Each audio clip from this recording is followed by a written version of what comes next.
Wonder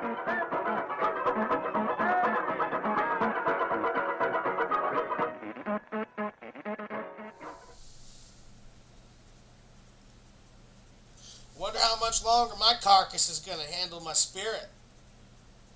I had this beard since I was in fucking first grade.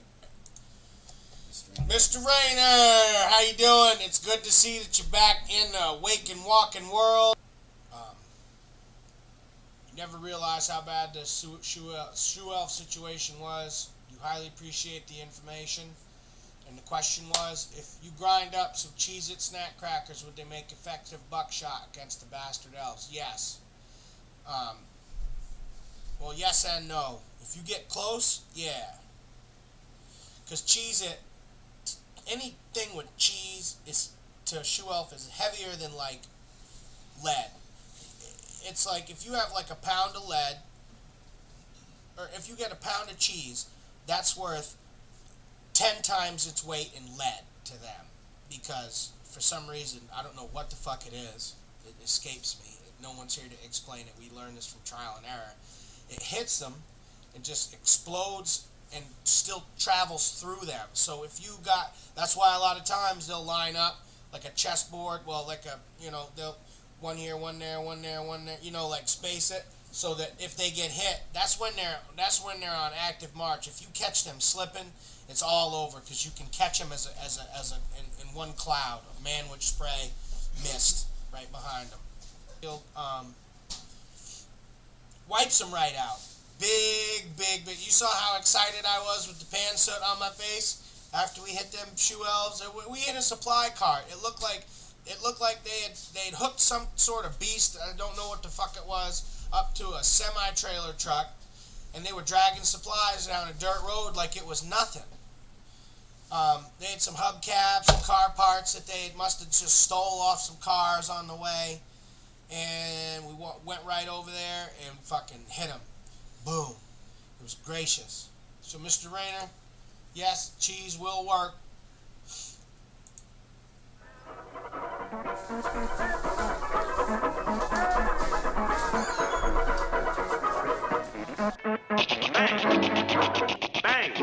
Bang.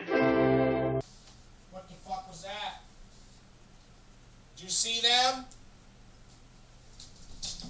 Did you see them? False alarm, everything's alright. Bunch of hats went by the window.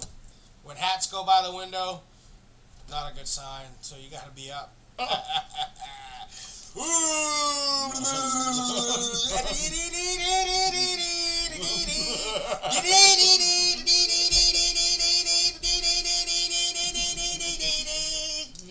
You know we're going to detention camps for this, right? That's the song of the camps.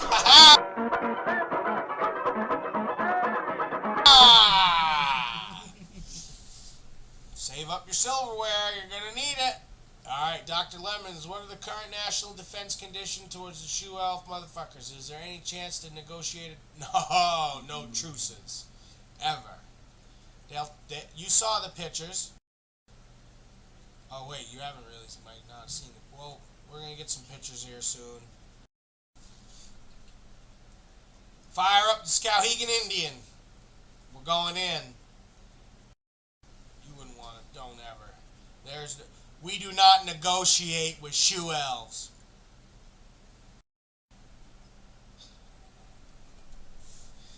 Silver Stargazer. The Cambodian shoe elves are the worst. They ain't got nothing to do with Cambodia as a country or a nation. It's the logistics of where they're coming from. And they originate like several miles beneath Cambodia. I'm talking like at least 50, 60 miles underneath Cambodia. Apparently the porthole is next to some sort of spring, and that they float through the spring to get out, and as soon as they're out, they know they ain't really got a place to return to, because the spring only flows one way. Apparently they've seen pictures of it through radar. It's a small, large coffee can size diameter portal next to a small spring, and it feeds out into the ocean, and they swim up, grab onto boats, anything they can, and they just go for broke. And they're all in it to win it. Unless you get, it's rare to find at least 5 or 6 to 10 Cambodia regional shoe elves together, because they're all renegade. They all will roll unless they're on a mission to do. Like if the Cambodian shoe elves come upon something, they'll amass on it with tact, and they'll just hammer out whatever. There's no jug band music with them ones. It's like mandolin type style music, but like they're cursed because whenever they walk, it's like this mandolin music. It's backwards. You'll know it. And just get out, because there's nothing. Those are the ones you just run from. A couple things you keep a little garlic in your pocket. They despise garlic. It's the only thing they did you. If you see them around, you snap a clove in your hand, crush it up in your hand, put it back in your pocket, and that'll clear them out. You just instantly, it's like poof, black plague to them. But other than that, they're Cambodian shoe elves sometimes will link up with other factions of shoe elves, but a lot of the times they'll try to overthrow their own to take control the best they can. Canadian shoe elves are more dangerous because they naturally come in packs, and that's what makes their pack hunters. They just operate like that, 50-man teams at once. You see one hat, there are others. Cambodian shoe elves, it's different. You might catch a headband, a little bit of camo paint, and it's done for you. Next thing you know, you're on the ground, fishing through your own pockets, throwing your belongings everywhere. You might be pulling your stuff out of your backpack, dumping it, dancing all over it, lighting it on fire, go to the store and break in and yell your own name and shit and bang your head on the fucking cash register, and the cops come and get you and they drag you off to some crazy place because they think you're nuts. Cambodian shoe elves, and they just hop out at will. Jail ain't nothing for them. They just hop from person to person's brain, just like wrecking the spot. Imagine that. You see how bad it is. They're infectious shoe elf. Canadian ones, they're not so bad, because if you're smart enough, you can see them coming, because one equals at least 20 or 30, sometimes 50. They're weird though, because there could be 200 of them, and they'll split into 50-50 groups, mathematical, and they form little shapes and stuff like the Romans and stuff, because I don't know who got the Roman textbooks to them. We think that there's people working on the inside, but yeah, Silver Stargazer, Cambodian shoe elves are the most dangerous. No, Tall Tree, Hill 7, Big Tree, Little Tree House, Tall Tree, Hill 7. Was this a just say no PSA? Pretty much, because fucking with drugs is a stupid choice. You fuck your life up. You'll have no chance at having anything real in life if you choose to do drugs. Your brain turns into fucking noodles. Come on, man. Think about it. Of course, I want everybody out there to stay off drugs. I want you to not get fucked up, injure yourself and ruin your life and soil yourself up. Right. Stick to the legals. Things that are legal, you know what I mean? If you gotta go to the doctor because you're having problems, you do what the doc says. You want to seek a little bit better treatment, then you go ahead, do that. Get your little card for your medical whatever, and you do it as a man or a grown man or a grown woman would do it. You handle your medicine. If you want to pound a 40 ounce or have some beers, you better have done at least chores around the house or done a full day job of work, or you are drunk. So, and at which point, if you've done your chores and your work and stuff, drink until you shit yourself. Stay out the hospital now. If you're living alone or you don't have a significant other that is mature enough, then first couple sips, hide your keys, hook them to the dog's collar, and put them outside. Get wasted. Forget about the dog. Well, no, don't forget about your dog. That's probably not a good idea. But you get the point. Please drink responsibly. And stay the fuck off all those stupid shit. Don't put nothing up your nose. Don't inject anything into your arm. Or any shit like that, because that's bad news. Say no to drugs. Tall Tree Hill 7. This is not a gubernatorial promo. Gubernatorial 2004. No, because I'm not the president, nor could I probably do a good job like the presidents have done a good job. Grand job. Wonderful job. Where I love my presidents, I love America, but I taste dirt in my mouth when I wake up. Probably like a lot of other people in America are tasting a little dirt in their mouth when they wake up these days too. Well, the flavor of soil comes with being an American sometimes. You know, you just got to grip yourself by the sagiles, walk over to the refrigerator and declare that it's snack time. And throw that fucking fist real good into the contents of your refrigerator. Fish around, don't hurt your hand, don't break no glass. Grip a cold ginger ale and fucking smash it on your forehead. Crack it open, drink the contents. Because this is America. And like I have stated before, if you do not like America, put your head in the toilet, get a haircut, put your head in the toilet, and flush the motherfucker. Because you shouldn't be here. Alright. But the presidents, they do a good job. I like their style. A lot of people don't like our current president. I like our current president. He's an alright guy for most of the time. My president dresses nice. I actually, you know what? I like our president. President, he dresses good, and he's got a lot of stress on his shoulders dealing with a lot of people that are idiots.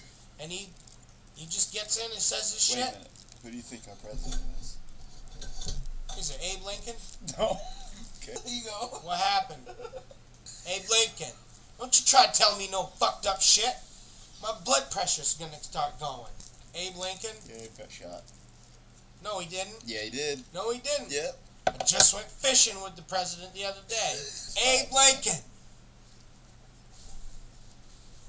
Where are you, Abe Lincoln? We got Gary to shave his head with a brick, and I had made a bet with Vomit Tidal Wave that for, what was it, $50, and Sears Roebuck corduroy jacket. That is now mine. I will be taking custody of that by the time I leave here. Whether you guys see it or not, I got the $50 and the corduroy jacket, making him go to the ATM. I got Calumet Club status. Kasky, my man, what up? That's a nice truck you got back there in the picture. What kind of truck is that? I don't give a shit. That truck rules. Would look like we could drive right into the country store, right through the side of the country store with that truck in your picture. I like that truck. Woohoo on the truck. Is your old lady sitting in the truck? I am not a shoe elf incognito. I've just, in order to survive war, you got to become war, like I said in the thing, and that's it.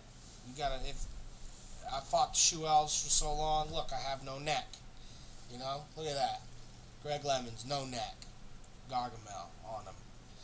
Boom. Cheez-Its. What's up, Bad Brain Prep? My man, how you doing? You look rugged in the thing there, like you're gonna take a can of beans and just crunch the can of beans into a bowl and eat it with a spoon. Yes, Bad Brain Prep, you're rugged. And you ask, I'm a national, you said Greg is a national treasure. He should be guarded 23 hours a day and have 1 hour a day to battle evil shoe elves so he can keep his skills sharpened. Well, in this game, my brother, if you ain't sharp, then the shoe elves already got you in the garage. And it's done, I know you're sharp. You survived. Those with beards, they know. Shoe elves despise a bearded man because they know that at more than one time in his existence he has gone toe-to-toe with battalions of shoe elves. You don't get the beard from not throwing down with shoe elves. And that's the way of things. I do say it like it is, man, and I try to do that for y'all guys because I know a lot of people, they ain't going to get up on the mic and start babbling some garment Renaissance type Wimbledon Banwich speech, Vomit Tidal Wave, my man, how you doing? Again, you wrote there on the reply, he should be kept in a vault that 3 wise men from different ends of the world, knowing one symbol and the combination each can open, only in times of extreme world peril.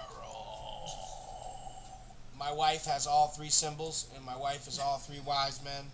and I'm locked down 9 times out of 10, and she does a good job. My wife beat me up once pretty good. Don't ride the wise horse. If you want to ride. Because I was getting lippy. All you married men understand this. I had to go to the bathroom last week. I had to call the ambulance. A pineapple came out. I don't know when I ate one, but that and the 5 pounds of meal that they find when they, take you to the hospital when you die. That came out right behind the pineapple.